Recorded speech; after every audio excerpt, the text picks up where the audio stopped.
September 5ನೇ ತಾರೀಕು silicon city ಬೆಂಗಳೂರಿನಲ್ಲಿ ಒಂದು ಕಾರ್ಯಕ್ರಮವನ್ನು ಹಮ್ಮಿಕೊಳ್ಳಲಾಗಿದೆ.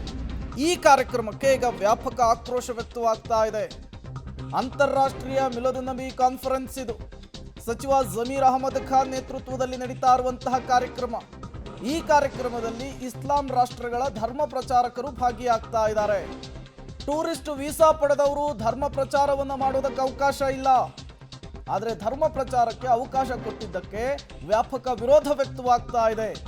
ಕಾರ್ಯಕ್ರಮಕ್ಕೆ ಹಿಂದೂ ಪರ ಸಂಘಟನೆಯ ಕಾರ್ಯಕರ್ತರು, ನಾಯಕರುಗಳು ತೀವ್ರ ಆಕ್ಷೇಪವನ್ನು ವ್ಯಕ್ತಪಡಿಸುತ್ತಿದ್ದಾರೆ. ಇದೇ ವಿಚಾರವನ್ನು ಇಟ್ಕೊಂಡು ಬೆಂಗಳೂರು ಪೊಲೀಸ್ ಕಮಿಷನರ್ ಕದವನ್ನು ಕೂಡ ತಟ್ಟಿದ್ದಾರೆ. ಯಾವುದೇ ಕಾರಣಕ್ಕೂ ಈ ಕಾರ್ಯಕ್ರಮಕ್ಕೆ ಅವಕಾಶವನ್ನು ಕೊಡಬಾರ್ದು ಅಂಥೇಳಿ ಪಟ್ಟನ್ನು ಹಿಡಿದಿದ್ದಾರೆ. ಯಾಕೆ ಅಂದರೆ ಟೂರಿಸ್ಟ್ ವೀಸಾ ಪಡೆದವರು ಧರ್ಮ ಪ್ರಚಾರವನ್ನು ಮಾಡೋದಕ್ಕೆ ಅವಕಾಶ ಇಲ್ಲ. ಈ ಕಾರ್ಯಕ್ರಮಕ್ಕೆ ಪೊಲೀಸರು ಅವಕಾಶವನ್ನು ಕೊಡಬಾರ್ದು. ಹಾಗಾಗಿ ಪೊಲೀಸರ ಅಂಗಳದಲ್ಲಿ ಈ ಚೆಂಡಿದೆ. ಈಗ ಬೆಂಗಳೂರು ಪೊಲೀಸ್ ಕಮಿಷನರ್ ಯಾವ ರೀತಿಯ ನಿರ್ಧಾರ ಮತ್ತು ನಿರ್ಣಯವನ್ನು ತೆಗೆದುಕೊಳ್ತಾರೆ ಅನ್ನೋದು ಕುತೂಹಲ. ರಾಜ್ಯ ಸರ್ಕಾರದ ಹಲವರು ಕೂಡ ಇದರಲ್ಲಿ ಭಾಗಿಯಾಗೋದಕ್ಕೆ ಪ್ಲಾನ್ ಆಗಿದೆ ಅನ್ನೋದು ಗೊತ್ತಾಗ್ತಾ ಇದೆ. ಸಿಎಂ ಸಿದ್ದರಾಮಯ್ಯನವರು ಭಾಗಿಯಾಗ್ತಾರೆ, ಉಪಮುಖ್ಯಮಂತ್ರಿಗಳು ಭಾಗಿಯಾಗ್ತಾರೆ ಅನ್ನುವಂತಹ ವಿಚಾರ. ಇನ್ನು ಇದೇ ವಿಚಾರಕ್ಕೆ ಸಂಬಂಧಪಟ್ಟಂತೆ ಮಾಜಿ ಡಿಸಿಎಂ ಅಶ್ವಥ್ ನಾರಾಯಣ್ ಕೂಡ ಆಕ್ಷೇಪವನ್ನು ವ್ಯಕ್ತಪಡಿಸಿದ್ದಾರೆ. ವಿದೇಶದಿಂದ ಬಂದಂತಹ ವ್ಯಕ್ತಿಗಳು ಧರ್ಮ ಪ್ರಚಾರವನ್ನ ಮಾಡೋದಾ ಅಂತ ಪ್ರಶ್ನೆ ಮಾಡಿದ್ದಾರೆ. ದೇಶಗಳಿಂದ ಕರೆಸಿ ಧರ್ಮ ಭಾಷಣವನ್ನು ಮಾಡಿಸುವಂತಹ ಅಗತ್ಯವೇನಿದೆ? ಟೂರಿಸ್ಟ್ ವೀಸಾದಡಿ ಬಂದಾಗ ಧರ್ಮ ಪ್ರಚಾರವನ್ನ ಮಾಡಬಾರ್ದು ಅಂತ ಕಾನೂನು ಹೇಳುತ್ತೆ. ಟೂರಿಸ್ಟ್ ವೀಸಾ ನಿಯಮ ಉಲ್ಲಂಘನೆಗೆ ಅವಕಾಶವನ್ನ ಪೊಲೀಸರು ಕೊಡಬಾರ್ದು.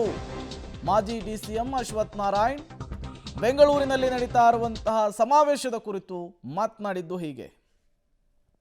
ಖಂಡಿತ ಏನೇ ಕಾನೂನು ಉಲ್ಲಂಘನೆ ಮಾಡಿದ್ರೆ ಮಾಡಬಾರ್ದು. ಸರ್ಕಾರ ಅಧಿಕಾರದಲ್ಲಿರುವಂಥ ಒಂದು ಪಕ್ಷವಾಗಿ ಒಂದು ಪಕ್ಷ ಅಧಿಕಾರದಲ್ಲಿರುವಂಥ ಪಕ್ಷ ಈ ರೀತಿ ಕಾನೂನು ಉಲ್ಲಂಘನೆ ಮಾಡಿದ್ರೆ ಮಾಡಬಾರ್ದು ಅಂತ ಮೊದಲನೇದಾಗಿ ಮಾಡಿದ್ಮೇಲೆ ಹೇಳೋದು ಬೇರೆ ಆಗುತ್ತೆ.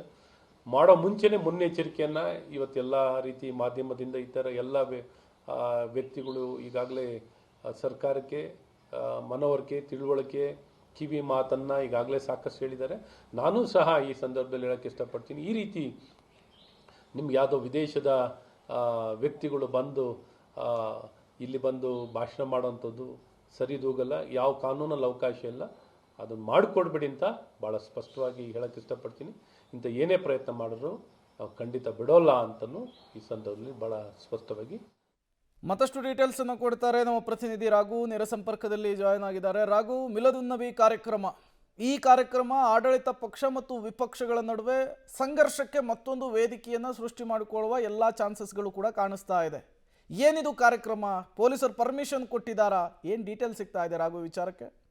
ಪ್ರೇಮ್, 5ನೇ ತಾರೀಕು ಅಂದರೆ ಇದೇ ಶುಕ್ರವಾರ ಮತ್ತು ಶನಿವಾರ 2 ದಿನಗಳ ಕಾಲ ಮಹಮ್ಮದ್ ಪೈಗಂಬರ ಹುಟ್ಟುಹಬ್ಬದ ಹಿನ್ನೆಲೆಯಲ್ಲಿ ಅಂತಾರಾಷ್ಟ್ರೀಯ ಮುಸ್ಲಿಂ ಕಮ್ಯುನಿಟಿಯಿಂದಾಗಿ ಮಿಲಾದುನ್ನಬಿ ಅನ್ನುವಂತಹ ಒಂದು ಕಾನ್ಫರೆನ್ಸ್ ಅನ್ನು ಆಯೋಜನೆಯನ್ನು ಮಾಡಲಾಗಿದೆ. ಬೆಂಗಳೂರಿನ ಅರಮನೆ ಆವರಣದಲ್ಲಿ ಆಯೋಜನೆ ಮಾಡಿರುವಂಥ ಮೈದಾನದಲ್ಲಿ ಆಯೋಜನೆ ಮಾಡಿರುವಂಥ ಈ ಕಾರ್ಯಕ್ರಮದಲ್ಲಿ ಇಸ್ಲಾಂ ರಾಷ್ಟ್ರದ ಧರ್ಮ ಪ್ರಚಾರಕರು ಬಂದು ಭಾಗಿಯಾಗ್ತಾ ಇದ್ದಾರೆ. ಬಹಳ ಪ್ರಮುಖವಾಗಿ ಬೇರೆ ದೇಶಗಳಿಂದ ಭಾರತಕ್ಕೆ ಬರುವಂಥವರು ಟೂರಿಸ್ಟ್ ವೀಸಾದಡಿ ಬರುವಂಥದ್ದು, ಬಂದಂಥವರು ಧರ್ಮ ಪ್ರಚಾರದಲ್ಲಿ ಭಾಗಿಯಾಗೋದಕ್ಕೆ ಅವಕಾಶಗಳು ಇರೋದಿಲ್ಲ. ಸೊ ಇದನ್ನ ಕಾನೂನು ಕೂಡ ಹೇಳುವಂತ ಕಾರಣಕ್ಕಾಗಿ ಟೂರಿಸ್ಟ್ ವೀಸಾದಲ್ಲಿ ಬರ್ತಾ ಇರುವಂತಹ ಒಂದಷ್ಟು ಧರ್ಮ ಪ್ರಚಾರಕರನ್ನ ಪ್ರಮುಖ ಭಾಷಣಕಾರರಾಗಿ ಕಾನ್ಫರೆನ್ಸ್ ನಲ್ಲಿ ಬಳಕೆಯನ್ನ ಮಾಡಲಾಗ್ತದೆ. ಜೊತೆಗೆ ಅವರ ಮುಖಾಂತರವಾಗಿ ಒಂದಷ್ಟು ಧರ್ಮ ಪ್ರಚಾರದ ಕಾರ್ಯಗಳನ್ನು ಕೂಡ ಮಾಡಲಿಕ್ಕೆ ಈಗಾಗಲೇ ಕಾನ್ಫರೆನ್ಸ್ ನಲ್ಲಿ ಮುಂದಾಗಿರುವಂತದ್ದು.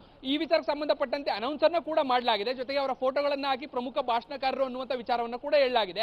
ಪ್ರಮುಖ ಇಸ್ಲಾಂ ರಾಷ್ಟ್ರಗಳಿಂದ ಬರ್ತಾ ಇರುವಂತಹ ಇವರನ್ನ ಬಳಕೆಯನ್ನ ಮಾಡಿಕೊಂಡು ಧರ್ಮ ಪ್ರಚಾರ ಮಾಡುವಂಥದ್ದು ಎಷ್ಟರ ಮಟ್ಟಿಗೆ ಸರಿ ಎನ್ನುವಂಥದ್ದು ಸದ್ಯ ಇರುವಂತಹ ವಾದ. ಸೊ ಅದೇ ಕಾರಣಕ್ಕಾಗಿ ಈಗ ಅದರ ವಿರೋಧವನ್ನು ವ್ಯಕ್ತಪಡಿಸೋದ್ರ ಜೊತೆಯಾಗಿ ಅದರ ವಿರುದ್ಧವಾಗಿ ಒಂದಷ್ಟು ಕ್ರಮಗಳನ್ನು ಕೈಗೊಳ್ಳಬೇಕು ಅನ್ನುವಂಥ ನಿಟ್ಟಿನಲ್ಲಿ ಕೇಂದ್ರ ಗೃಹ ಇಲಾಖೆ ಜೊತೆಗೆ ಬೆಂಗಳೂರು ಪೊಲೀಸ್ ಕಮಿಷನರ್ಗೂ ಕೂಡ ಒಂದಷ್ಟು ಮನವಿಗಳನ್ನು ದೂರನ್ನ ದಾಖಲು ಮಾಡುವಂತ ಕೆಲಸವನ್ನು ಮಾಡಲಾಗಿದೆ.